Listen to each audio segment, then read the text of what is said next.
I mean, I think it's pretty obvious. Try to limit his time and space. He's really fast, so you want to make sure that you're above him, limit his time and space. And I mean, he's too good of a player to not get a couple looks and get his chances. But I think on the defensive side of stuff, you just want to try to limit those as much as you can. All right, next up we'll go to Kevin McGran, Toronto Star. Go ahead, Kevin. Auston, just about the pace of games. I know it's early yet, so you probably have plenty of energy. But a game every second night. What do you think of that? We were actually talking about that the other day. It's kind of nice.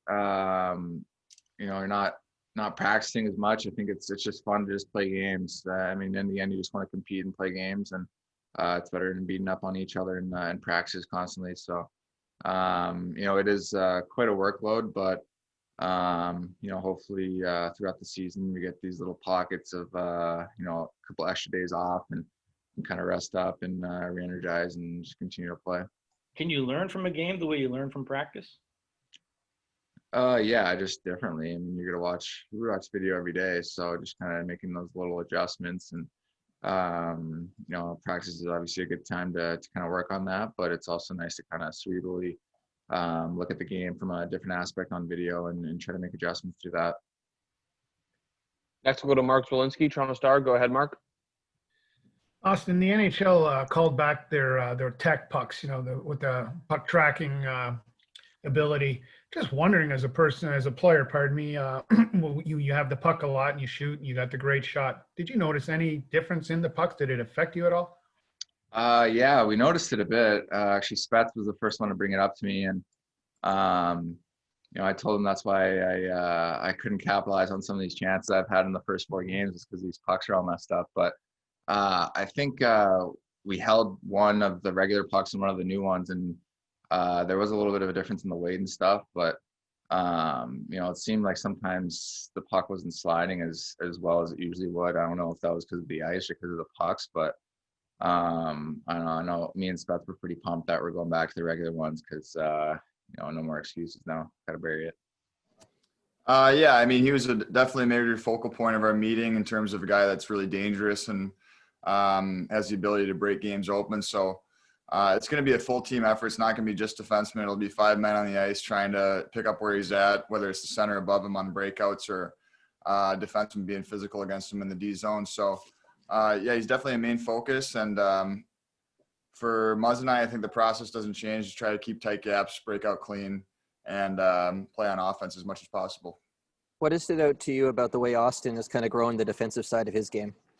Yeah, I actually think Austin's been great defensively for a long time. And his key to playing defense, I think, is very similar to maybe ours, which is playing offense. And that way the other team doesn't have the puck. But when he's forced to defend, he's a heavy body and he's physical. He's got great stick skills. He wins almost every stick battle and always seems to find a way to come up with the puck. Next up, we'll go to Lance Hornby, Toronto Sun. Go ahead, Lance. Justin, a lot of love for you on the bench the other night after the shot block. And, of course, Brody had a couple, too. You spoke about it the other day, but it is so much important, especially given the way you guys are trying to turn special teams around this year. Yeah, for sure. That particular play ended up being more of a read than it was something that hit me, obviously. But the pass just came over, and at that point in the game, you're kind of selling out to make sure that we get the win. So that was that. Fortunately, it hit me and went directly out of the zone, and I was able to get off the ice right away. I would say just I think he's just prioritizing it. He knows, A, it's required for us to win.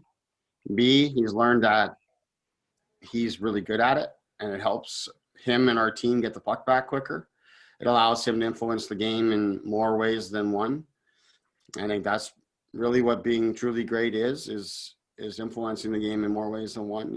Is the best goal scorers in the world. Even they don't score. Certainly, they don't score every game, and they absolutely don't score every shift. So, what are you doing when you're not scoring? And this is the big part of it. And I think that's where he's really grown. He's made the decision that it's really important. That's part of the maturation process, I think, for young, explosive talents. And as I said, he's got a great stick. He's got a great knack for winning pucks back. He's skating and working, competing, using his body. He's just, he's all in on all areas of the game. Travis Dermott was mentioning yesterday that the forwards have been really helping a lot out with the team's defense, helping the defensemen. When you're game planning specifically for a guy like Connor McDavid, how much of the focus is on their zone, the Oilers zone, and the neutral zone, and slowing them down there? Yeah, big part of it. Forwards have a great role to play there. We need to have layers of support. Obviously, the defense are the last layer, but forwards need to do their job, starting all the way down in their end. I mean, that's really where a lot of the danger begins. Is how the Oilers leave their zone, and their best players in particular. They're very dangerous on the rush, and that begins in their end. So the forwards and their ability to get back above it and stay above it if they are, and have the work come from behind, all that kind of stuff is really important. Another thing that's been a theme for us, right from day one of training camp, to get better in that area, and facing the guy who's number one in the NHL at generating chances on the rush. It's going to be the biggest challenge to date for us. So I'm excited to see how we do in that area. It was also a challenge against Winnipeg, and I thought we dealt with it fairly well. But again, here today, it's, the margin for error is very small, and we got to be really focused every shift.